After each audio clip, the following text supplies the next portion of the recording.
ವಿದ್ಯಾರ್ಥಿಗಳೇ, ಎಲ್ಲರಿಗೂ ಶಿಕ್ಷಣ ಸುದ್ದಿ ಯೂಟ್ಯೂಬ್ ಚಾನೆಲ್ಗೆ ಸ್ವಾಗತ. ಈ ಒಂದು ವಿಡಿಯೋದಲ್ಲಿ ಮೊರಾರ್ಜಿ ದೇಸಾಯಿ ಪ್ರವೇಶ ಪರೀಕ್ಷೆಯ ಕೊನೆಯ ಹಂತದ ತಯಾರಿಯನ್ನ ಮಾಡ್ತಾ ಇದ್ದೇವೆ. ಈಗಾಗಲೇ ಅನೇಕ ವಿಡಿಯೋಗಳನ್ನ ನಮ್ಮ ಒಂದು ಯೂಟ್ಯೂಬ್ ಚಾನೆಲ್ ನಲ್ಲಿ ಅಪ್ಲೋಡ್ ಅನ್ನ ಮಾಡಿದ್ದೇವೆ.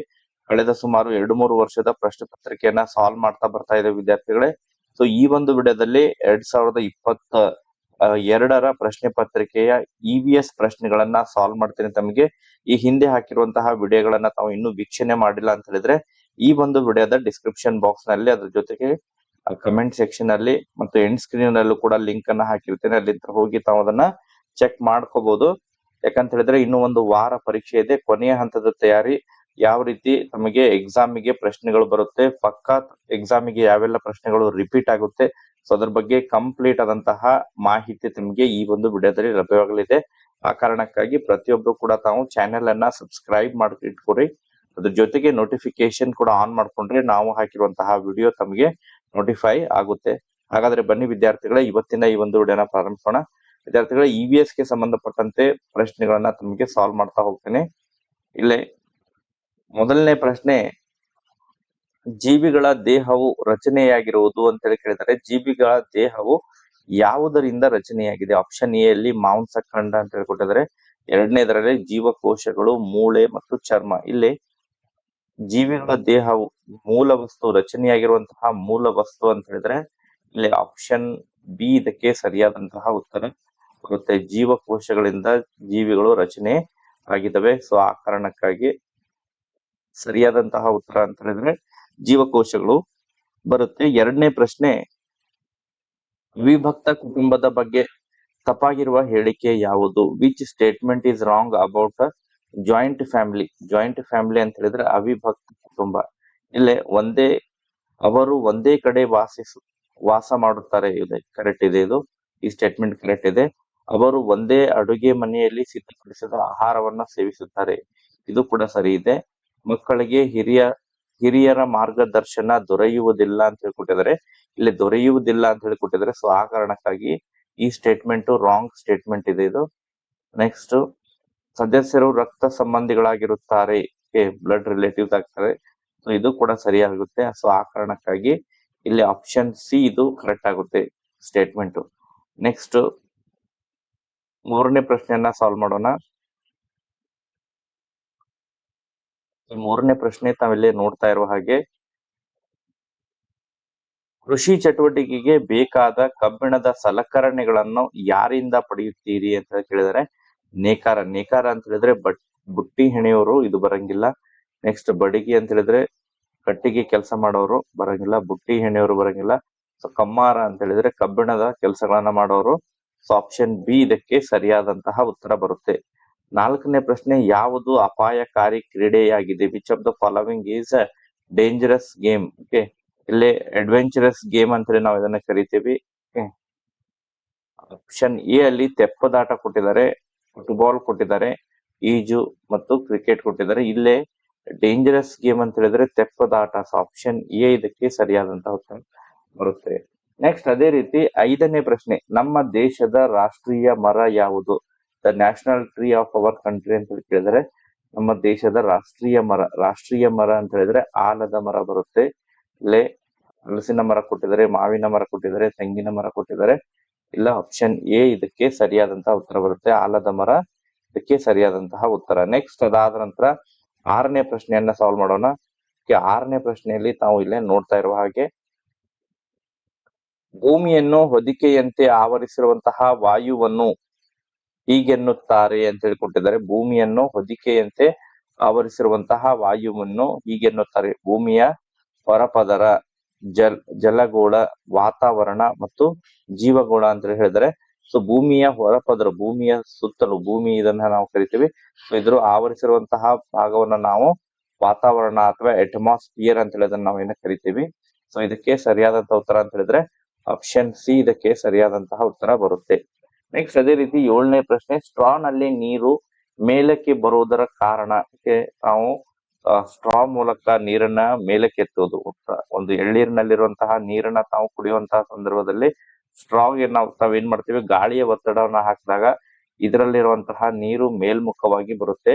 ಸೊ ಇಲ್ಲಿ ಆಪ್ಷನ್ ಎ ಅಲ್ಲಿ ನೀರಿನ ಒತ್ತಡ ಕೇಳಿದರೆ, ಗಾಳಿಯ ಒತ್ತಡ ಅಂದಿದ್ದಾರೆ, ಸ್ಟ್ರಾ ಉದ್ದ ಮತ್ತು ಎಲ್ಲವೂ ಸರಿ ಅಂತ ಹೇಳಿದ್ರೆ ಇದಕ್ಕೆ ಸರಿಯಾದ ಉತ್ತರ ಅಂತ ಹೇಳಿದ್ರೆ ಗಾಳಿಯ ಒತ್ತಡದಿಂದ ನೀರು ಮೇಲಕ್ಕೆ ಬರುತ್ತೆ. ಆಪ್ಷನ್ ಬಿ ಇದಕ್ಕೆ ಸರಿಯಾದಂತಹ ಉತ್ತರ.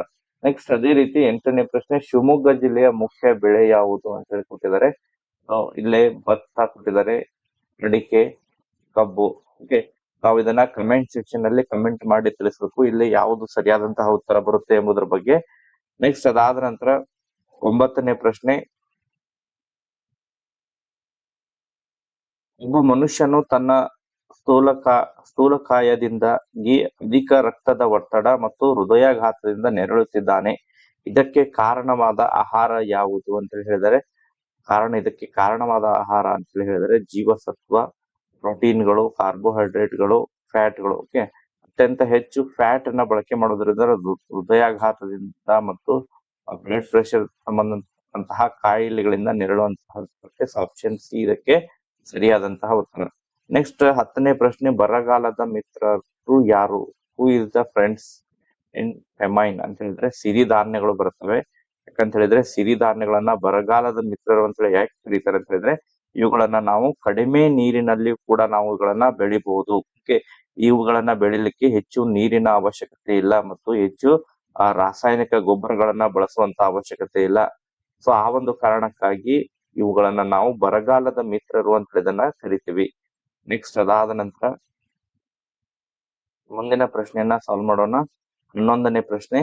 ಸೊ 11ನೇ ಪ್ರಶ್ನೆಯಲ್ಲಿ ವೈಯಕ್ತಿಕ ವಸತಿಗಳಲ್ಲಿ ವಾಸಿಸುವಂತಹ ಕುಟುಂಬಕ್ಕೆ ಕೆಳಗಿನ ಯಾವ ಸೌಲಭ್ಯವನ್ನು ನೀಡಲು ಸಾಧ್ಯವಿಲ್ಲ? ಇಲ್ಲಿ ವೈಯಕ್ತಿಕವಾಗಿ ಅಂತ ಹೇಳಿದ್ರೆ ಸಿಂಗಲ್ ಮನಿ. ಓಕೆ, ಇದು ಅಪಾರ್ಟ್ಮೆಂಟ್ಗಳಲ್ಲ, ಬಹುಮಹಡಿ ಕಟ್ಟಡ ಅಲ್ಲ. ಬಹುಮಹಡಿ ಕಟ್ಟಡಗಳಲ್ಲಿ ಇರುವಂತಹ ಫೆಸಿಲಿಟಿ ಬೇರೆ, ಇಲ್ಲೇ ವೈಯಕ್ತಿಕ ಕುಟುಂಬದಲ್ಲಿ ವೈಯಕ್ತಿಕವಾಗಿ ಬದುಕುವಂತದ್ದು. ವೈಯಕ್ತಿಕ ವಸತಿಗಳಲ್ಲಿ ವಾಸಿಸುವಂತಹ ಕುಟುಂಬಗಳಿಗೆ ಕೆಳಗಿನ ಯಾವ ಸೌಲಭ್ಯವನ್ನು ನೀಡಲು ಸಾಧ್ಯವಿಲ್ಲ ಅಂತ ಹೇಳಿದರೆ ಅಲ್ಲಿ ಬೀದಿ ದೀಪವನ್ನ ನಾವು ನೀಡಬಹುದು ಇವ್ರಿಗೆ. ಸೊ ವಿದ್ಯುತ್ ವ್ಯವಸ್ಥೆ ಕೂಡ ಇರುತ್ತೆ. ನೆಕ್ಸ್ಟ್ ನೀರು ಸರಬರಾಜು ಕೂಡ ಇರುತ್ತೆ. ರಂಗಮಂದಿರ, ಡ್ರಾಮಾ ಥಿಯೇಟರ್ಸ್, ಸೊ ಇದನ್ನ ಕೊಡ್ಲಿಕ್ಕೆ ಸಾಧ್ಯ ಇಲ್ಲ. ಇದನ್ನ ಕೇವಲ ನಾವು ಬಹುಮಹಡಿ ಕಟ್ಟಡದಲ್ಲಿರುವಂತಹ ವಾಸಿಸುವಂತಹ ಜನರಿಗೆ ಈ ಒಂದು ಸೌಲಭ್ಯ ದೊರಕುತ್ತೆ. ಓಕೆ, ನೆಕ್ಸ್ಟ್ ಅದಾದ ನಂತರ 12ನೇ ಪ್ರಶ್ನೆ, ಕಣ ಎಂಬ ಪದದ ಕಲ್ಪನೆಯನ್ನು ಮೊದಲೇ ನೀಡಿದವರು? Who has prescribed the idea of the particles? ಇಲ್ಲಿ ಜಾನ್ ಡಾಲ್ಟನ್ ಕೊಟ್ಟಿದ್ದಾರೆ. ನೆಕ್ಸ್ಟ್ ಕಣದ, ನೆಕ್ಸ್ಟ್ ಲಿಯೂಸ್, ನೆಕ್ಸ್ಟ್ ಬರ್ಜಿಲಿಯಸ್ ಅಂತ ಹೇಳಿ ಕೊಟ್ಟಿದ್ದಾರೆ. ಆಪ್ಷನ್ ಬಿ ಇದಕ್ಕೆ ಸರಿಯಾದಂತಹ ಉತ್ತರ ಬರುತ್ತೆ, ಕಣಾದ ಬರುತ್ತೆ. ನೆಕ್ಸ್ಟ್ 13ನೇ ಪ್ರಶ್ನೆ. 13ನೇ ಪ್ರಶ್ನೆಯಲ್ಲಿ ಕೆಳಗಿನ ಯಾವುದು ಕರಗುವಿಕೆಗೆ ಪೂರಕ? Which of the following help in this solution? ಕಾಯಿಸುವಿಕೆ, ವಿಲೀನದ ಚಿಕ್ಕ ಅಣುಗಳು, ಕಲಿಕುವಿಕೆ ಮತ್ತು ಮೇಲಿನ ಎಲ್ಲವೂ ಅಂತ ಹೇಳಿ ಹೇಳಿದ್ದಾರೆ. ಸೊ ಇದಕ್ಕೆ ಆಪ್ಷನ್ ಡಿ ಮೇಲಿನ ಎಲ್ಲವೂ ಬರುತ್ತೆ. ನೆಕ್ಸ್ಟ್ 14ನೇ ಪ್ರಶ್ನೆ, ಕೆಳಗಿನವುಗಳಲ್ಲಿ ಯಾವುದು ಸಂಯುಕ್ತವಲ್ಲ? Which of the following is not a compound ಅಂತ ಹೇಳಿ ಹೇಳಿದ್ದಾರೆ. ಸೊ ನೀರು ಒಂದು ಸಂಯುಕ್ತ ವಸ್ತು, H2O ಅಂತ ಹೇಳಿ ನಾವು ಇದನ್ನ ಕರಿತೀವಿ. ನೀರು ಸಂಯುಕ್ತ ವಸ್ತು, ಎರಡು ಧಾತುಗಳಿಂದ ಆಗಿದೆ, ಇದೆ ಹೈಡ್ರೋಜನ್ ಮತ್ತು ಆಕ್ಸಿಜನ್. ನೆಕ್ಸ್ಟ್ ಸಕ್ಕರೆ. ಸಕ್ಕರೆಯನ್ನ ನಾವು ಗ್ಲೂಕೋಸ್ ಅಂತ ಹೇಳಿ ನಾವು ಕೂಡ ಕರಿತೀವಿ. C6H12O6, ಇದನ್ನು ಕೂಡ ಸಕ್ಕರೆ, ಗ್ಲೂಕೋಸ್ ಅಂತ ಹೇಳಿ ನಾವು ಅದನ್ನ ಕರಿತೀವಿ.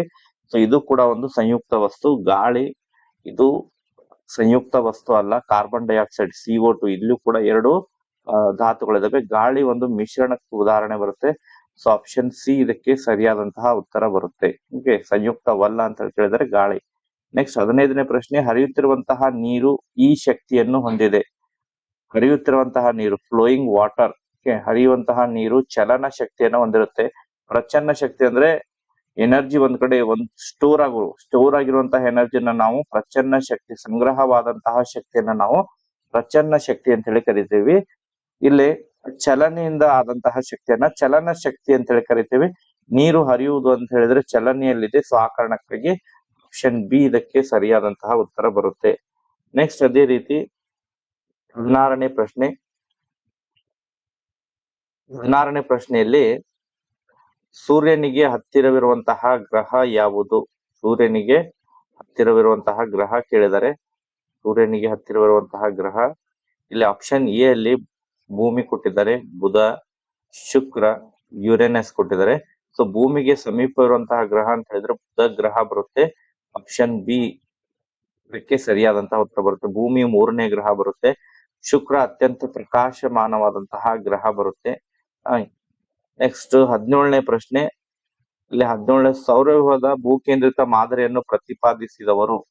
ಸೌರವ್ಯೂಹದ ಭೂಕೇಂದ್ರಿತ ಮಾದರಿಯನ್ನು ಪ್ರತಿಪಾದಿಸಿದವರು ಗೆಲಿಲಿಯೋ ಬರುತ್ತೆ. ಆಪ್ಷನ್ ಎ ಇದಕ್ಕೆ ಸರಿಯಾದಂತಹ ಉತ್ತರ ಬರುತ್ತೆ. ನೆಕ್ಸ್ಟ್ ಅದೇ ರೀತಿ 18ನೇ ಪ್ರಶ್ನೆ. 18ನೇ ಪ್ರಶ್ನೆಯಲ್ಲಿ ಕೆಳಗಿನ ಯಾವ ನದಿಗೆ ಹಿಮಾಲಯದ ಪರ್ವತ ಶ್ರೇಣಿ ಉಗಮ ಸ್ಥಾನವಾಗಿಲ್ಲ? ಓಕೆ, ಇದನ್ನು ಕೂಡ ತಾವು ನೋಡಿ ಕಮೆಂಟ್ ಅನ್ನ ಮಾಡಿ ವಿದ್ಯಾರ್ಥಿಗಳೇ. ಈ ಒಂದು 18ನೇ ಪ್ರಶ್ನೆಗೆ ಉತ್ತರವನ್ನು ಕೂಡ ತಾವು ಕಮೆಂಟ್ ಸೆಕ್ಷನ್ ಅಲ್ಲಿ ಕಮೆಂಟ್ ಮಾಡಿ. 19ನೇ ಪ್ರಶ್ನೆ. ಪ್ರಪಂಚದ ಅತಿ ಹೆಚ್ಚು ಜನಸಂಖ್ಯೆ ಹೊಂದಿರುವಂತಹ ಖಂಡ ಯಾವುದು? ಸೊ ಅತಿ ಹೆಚ್ಚು ಜನಸಂಖ್ಯೆ ಹೊಂದಿರುವಂತಹ ಖಂಡ ಅಂತ ಹೇಳಿದ್ರೆ ಇಲ್ಲಿ ಆಫ್ರಿಕಾ, ಏಷ್ಯಾ, ಅಮೆರಿಕ, ಯುರೋಪ್ ಕೊಟ್ಟಿದ್ದಾರೆ. ಸೊ ಇದಕ್ಕೆ ಸರಿಯಾದಂತಹ ಉತ್ತರ ಅಂತ ಹೇಳಿದ್ರೆ ಏಷ್ಯಾ ಖಂಡ. ಓಕೆ, ಅತಿ ಹೆಚ್ಚು ಜನಸಂಖ್ಯೆ ಹೊಂದಿರುವಂತಹ ಖಂಡ ಅಂತ ಹೇಳಿದ್ರೆ ಏಷ್ಯಾ ಖಂಡ ಬರುತ್ತೆ. ನೆಕ್ಸ್ಟ್ ಭಾರತದ ರಾಷ್ಟ್ರ ಧ್ವಜವನ್ನು ಪ್ರತಿ ವರ್ಷ ಕೆಂಪು ಕೋಟೆಯ ಮೇಲೆ ಯಾರು ಹಾರಿಸುತ್ತಾರೆ? ಇಲ್ಲಿ ರಾಷ್ಟ್ರಪತಿ ಕೊಟ್ಟಿದ್ದಾರೆ. ನೆಕ್ಸ್ಟ್ ಪ್ರಧಾನಮಂತ್ರಿ, ಮುಖ್ಯ ನ್ಯಾಯಾಧೀಶರು, ರಾಜ್ಯಪಾಲರು.